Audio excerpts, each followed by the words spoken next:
Hi hello. ഇന്ന് എൻ്റെ കൂടെ ഉള്ളത് ടാറ്റാ മോട്ടോഴ്സിൻ്റെ നോർത്ത് കേരള ടെറിട്ടറി മാനേജറായ മിസ്റ്റർ ശ്രീകാന്ത് സാറാണ്. സാർ ഞങ്ങളുടെ ഡീലർഷിപ്പ് KVR വിസിറ്റ് ചെയ്യാൻ വന്നതാണ്. അപ്പോൾ ഞങ്ങൾ ഒരുമിച്ച് ഇപ്പോൾ KVRൻ്റെ നിലമ്പൂർ ബ്രാഞ്ചിലേക്ക് പോയിക്കൊണ്ടിരിക്കുകയാണ്. യൂഷ്വലി ഞങ്ങൾ ട്രാവൽ ചെയ്യുമ്പോൾ ഒരുപാട് കാര്യങ്ങൾ ഡിസ്കസ് ചെയ്യാറുണ്ട്. ഇൻഡസ്ട്രീനെ ഓട്ടോമൊബൈൽ ഇൻഡസ്ട്രീനെ പറ്റിയിട്ട് ടാറ്റേനെ പറ്റിയിട്ടൊക്കെ ഡിസ്കസ് ചെയ്യാറുണ്ട്.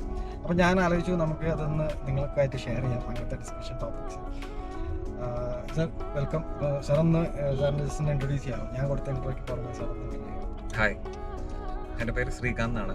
ഞാൻ കഴിഞ്ഞ 10 വർഷമായി ടാറ്റ മോട്ടോഴ്സിൻ്റെ കൂടെ വർക്ക് ചെയ്യാണ്.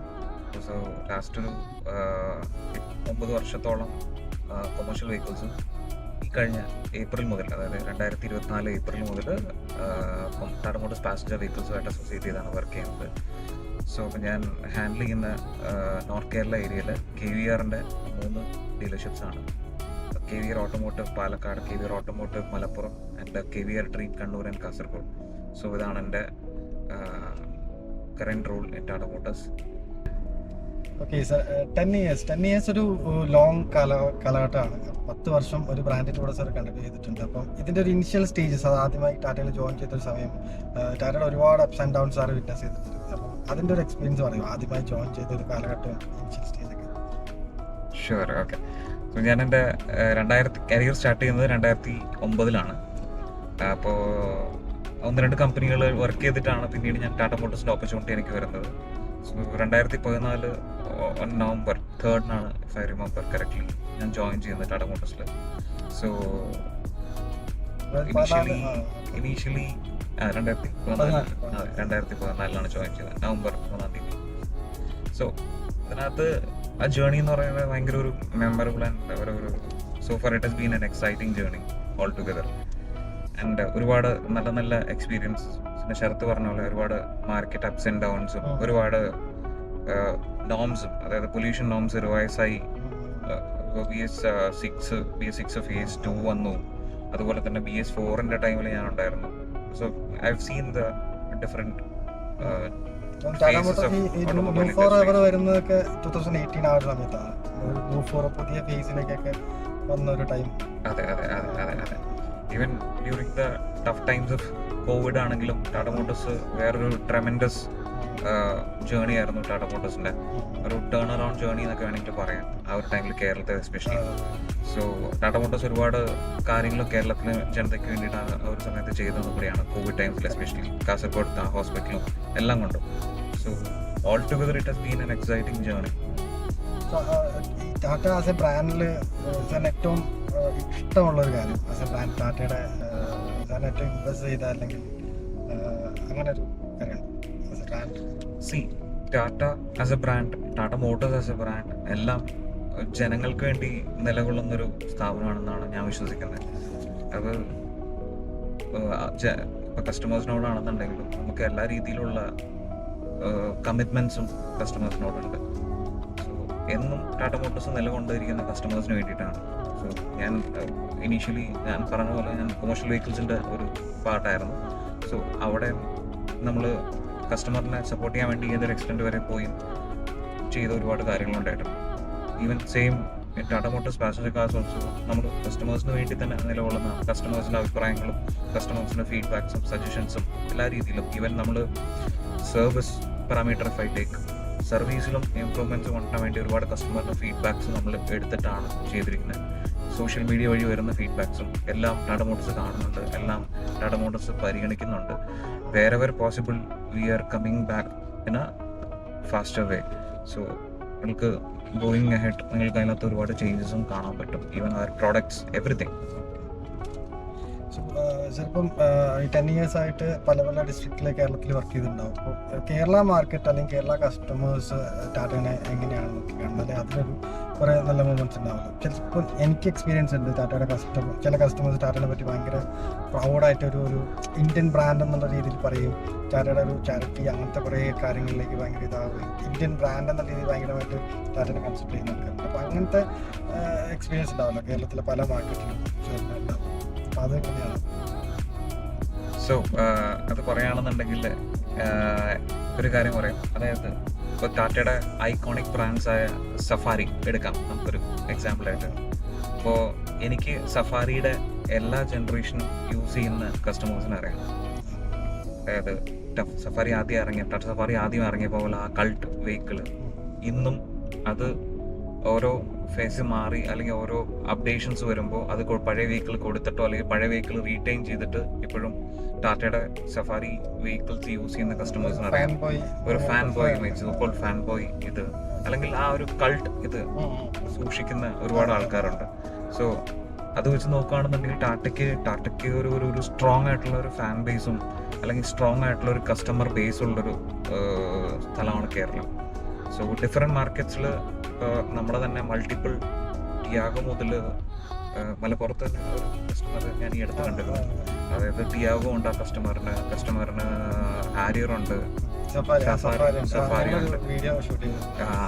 സോ പ്രോബ്ലി ആ വീഡിയോ തന്നെ.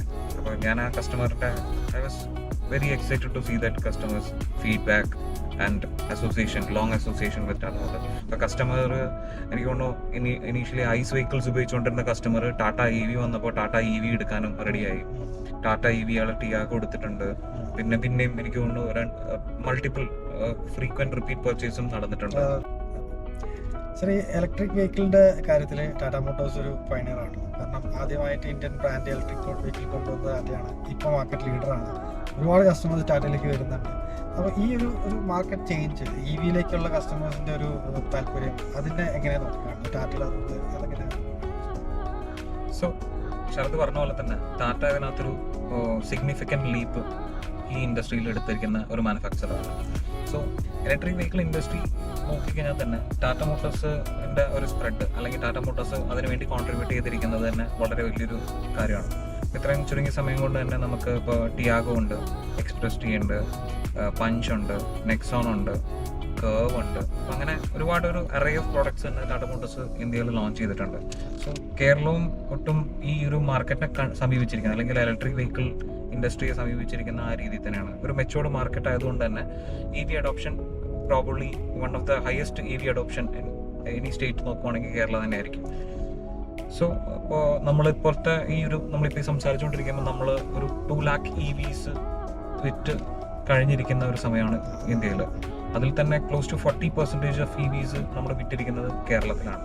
സോ കേരള ഡെഫിനറ്റ്ലി ഒരു വളരെ തോട്ട് പ്രോസസ്സിലാണെങ്കിലും ഇനീഷ്യൽ വെഹിക്കിൾ അഡോപ്ഷനിലാണെങ്കിലും മുന്നിട്ട് നിൽക്കുന്ന ഒരു മാർക്കറ്റാണ്. So I call it as a very mature market in terms of EV adoption. So അപ്പോൾ എന്തുകൊണ്ടാണെങ്കിലും EV ഒരു ഫ്യൂച്ചർ ആണ് എന്നുള്ളത് തികഞ്ഞ ബോധം ഇവിടുത്തെ ജനങ്ങൾക്കും ഉണ്ട്. അപ്പോൾ എന്താണെന്നുണ്ടെങ്കിലും ഇനി അങ്ങോട്ട് ഗോയിങ് ഫോർവേഡ് ആണെന്നുണ്ടെങ്കിൽ ടാറ്റ മോട്ടോഴ്സിൻ്റെ പ്ലാൻസും മേ ബി നമ്മുടെ ഒരു ഹാരിയർ EV വരാനിരിക്കുന്നത്. അപ്പോൾ അങ്ങനെയുള്ള ഒരുപാട് പ്രോഡക്ട്സ് നമ്മുടെ പോർട്ട്ഫോളിയോയിൽ ഇനി വരാനിരിക്കുന്നുണ്ട്. ആൻഡ് നമ്മുടെ ഇപ്പോഴത്തെ ഫോക്കസ് എന്ന് പറയുന്നത് ഇൻഫ്രാസ്ട്രക്ചർ ബിൽഡിങ്ങിലാണ്. അപ്പോൾ അതും പാരലി നമ്മൾ നല്ല രീതിയിൽ ചെയ്യുന്നുണ്ട്. EV സ്റ്റോഴ്സ് ആണെന്നുണ്ടെങ്കിലും EV ചാർജിങ് ഇൻഫ്രാസ്ട്രക്ചർ ആണെന്നുണ്ടെങ്കിലും എല്ലാ രീതിയിലും നമ്മൾ പ്ലാനിങ് കറക്റ്റായിട്ടാണ് മുന്നോട്ട് പോകുന്നത്.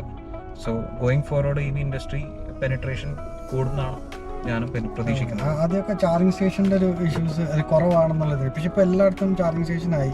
പഴയ പോലെ ഇപ്പോൾ ഞാൻ യൂസ് ചെയ്യുമ്പോൾ തന്നെ EV ആയിട്ട് പോകുന്ന സമയത്ത് തന്നെ ചാർജിങ്ങിലൊരു ഇഷ്യൂസ് വരാറില്ല. ഞാൻ ബാംഗ്ലൂർ നമ്മൾ പോയ സമയത്ത് തന്നെ ഒരുപാട് ചാർജിങ് സ്റ്റേഷൻസ് ഉണ്ട്. അപ്പോൾ നമുക്ക് അതിൻ്റെ ഒരു ഇഷ്യൂസൊക്കെ മാറിയിട്ട് ഇനിയിപ്പം ഏപ്രിലിൽ പറഞ്ഞ ഫിനാൻഷ്യൽ ഇയർ മാറുമ്പോൾ ടാക്സിന് ചെറിയൊരു ബഡ്ജറ്റ് പറയുന്നു. അതെ അതെന്താണെന്ന് വെച്ച് കഴിഞ്ഞാൽ നമുക്കിപ്പോൾ ഈ കഴിഞ്ഞ ബഡ്ജറ്റിൽ അനൗൺസ് ചെയ്ത പോലെ തന്നെ 15 lakhs എബോവ് വരുന്ന വെഹിക്കിൾസിന് 5%, ഒരു 20 lakhs എബോവ് വരുന്ന വെഹിക്കിൾസിനാണെന്നുണ്ടെങ്കിലും ഒരു 10% വരെയുള്ള ഒരു ടാക്സ് ഇൻക്രീസ് ആണ് പ്രപ്പോസ് ചെയ്തിരിക്കുന്നത്. അപ്പോൾ അത് നോക്കുകയാണെന്നുണ്ടെങ്കിൽ ഒരു 45,000 ടു ഒരു 1,50,000 വരെ ഇമ്പാക്റ്റ് വരാവുന്ന ഒരു ഡിസിഷനാണ് നമ്മുടെ പ്രോഡക്റ്റ് റേഞ്ച് നോക്കിക്കഴിഞ്ഞാൽ. സോ EV ബയേഴ്സ് എന്തായാലും ഈ ഒരു ആഴ്ചക്കുള്ളിൽ തന്നെ അല്ല ഈ മാർച്ചിൽ തന്നെ വണ്ടികൾ എടുക്കുന്നതിന് കുറച്ചുകൂടി.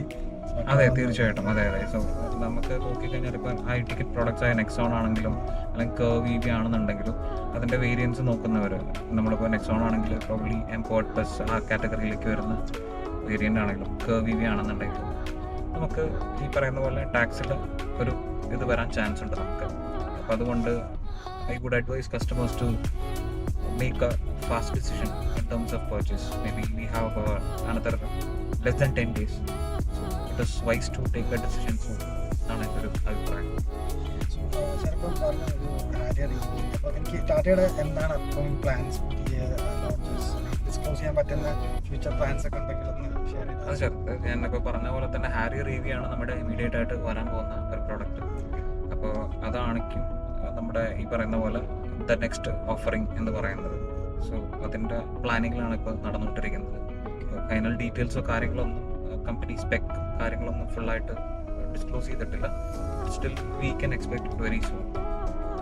ഓട്ടോക്സ്പോയിൽ 1-2 മോഡൽസ് കാണിച്ചു, അതൊക്കെ ഇനി ഫ്യൂച്ചർ വരുമായിരിക്കും. അതെ, തീർച്ചയായിട്ടും.